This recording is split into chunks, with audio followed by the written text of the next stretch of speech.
maal intala akka maatiin qabne bishaan irra wal fuudhu uummanni.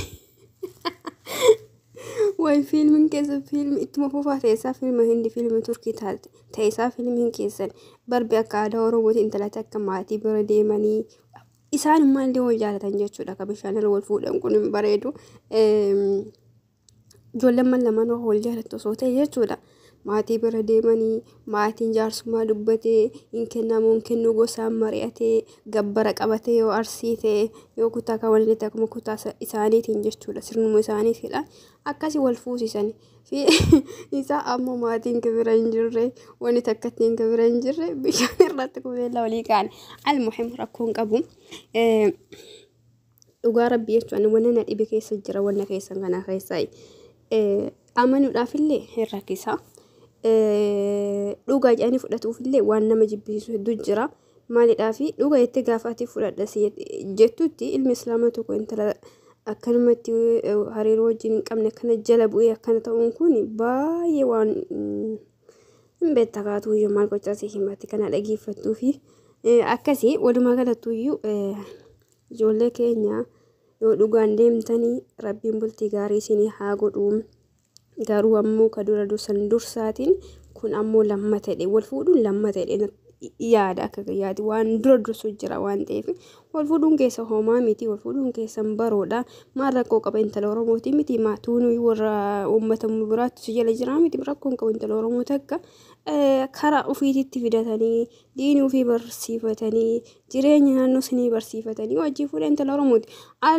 Garuu ammoo isin ajaa'ibu intala Oromoon takka intala obsa qabduudha. Intala sirna beektullee intala aadaa fi safuu irratti guddattellee ijoolleen keenya ijoolleen Oromoodha jechuudha.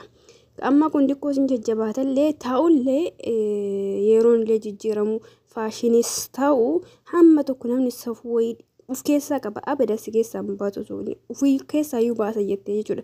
Sin dhiistu waan ta'eef. Kanaaf isin wal fuunaan jireenya keessa isinitti taatolu jireenya isinii haa baru barri bara gaarii isin abuu mucatti akkam bareedu dhugaa rabbiiyyuu akkanatti hijaabni akka irraa bareedu maashaallah hijaabni irraa bareeda dhugaa rabbii uuma. Dhuguma hijaabni irraa bareeda inshaallah amantii islaamaa kanallee fudhattee amantii keenyallee fudhattee nuu olitti nama amantii kana jabeeffatu ta'eetiin nama wajjin jiraatu sinaa taasisu. Garuu ammoo isin ayyuu achi deemtee achi badde jettan malee isin hararii akkanumaan deemtanii nu sobaa jirtanii walumaa galattuu jireenya keessa isinii haa bal'isu isinitti taatolu jedha. Dhugaa rabbii jechuun wal fuutanillee waan takka rakkoon qabu maaliidhaaf innis gurbaa Oromooti isheenillee intala Oromooti dhugaa dubbachuudhaaf waan baay'ee nama gammachiisu. Oromoon tokko gaafa laaqachuu dhiisee ganda biraa deemee laaqachuu dhiiseetiin intala ofiititti yookiin durba Oromooti takka durba Oromoo takka dhiira dargaggoo Oromooti heerumi wallahi nama gammachiisa jechuudha. Maaliidhaaf sanyii si keessa faca'ee sanyii kan kee hin badu jechuudha.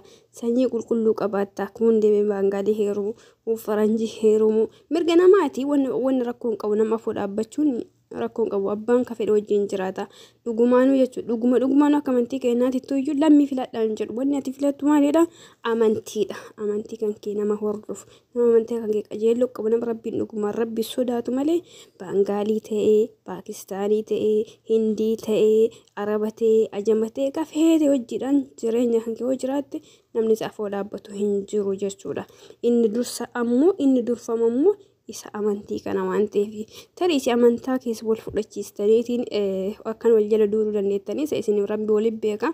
Garuu ammoo takka hijaabana viidiyoo waraabaa takka rifeensa qullaadha waraabaa kun ammoo uummatallee burjaajessu jiraansa almuhim isin lachuu maashaallah ijoollee babbareedduuwwan takkiin tattaatanii dhuftanii isinitti taatolu barri kan keetii Saidoo keenya barri 2007 simaaf ta'e sitti taatolu ammallee garuu ammoo akkasitti tolu akka daran kana sitti tolu akka kanarra sitti bareedu ammoo ulaagaa guutamuu qabu. Kanarra tasgabbooftee jiraachuudhaaf waan dursamu hundaa dursiitiin kana ammoo keekaadhaan qubeellaa afaan wal kaa'uun fiilmii irraa arginan fiilmii turkiitii fiilmii hindii kana sirrimatti ilaala rabbiin kun naa qajeelcha rabbiin na dagachiisee raaga tokko alhamdulillah akka duraaniitii miti akkasii qubeellaa afaan wal kaa'uun akkasiin gootan kanatti barri keessan bara keessanii fiilmii gaarii isinii haa ta'u xumura fiilmii kana ammoo akka fiilmii Oromootiitti fiilmii Oromoo jalqabamuu malee xumuramuu isaa hin argine waan ta'eef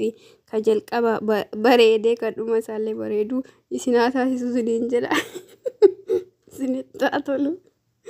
Isinitti haa tolu ijoolleen keenya qashtii jiraadha.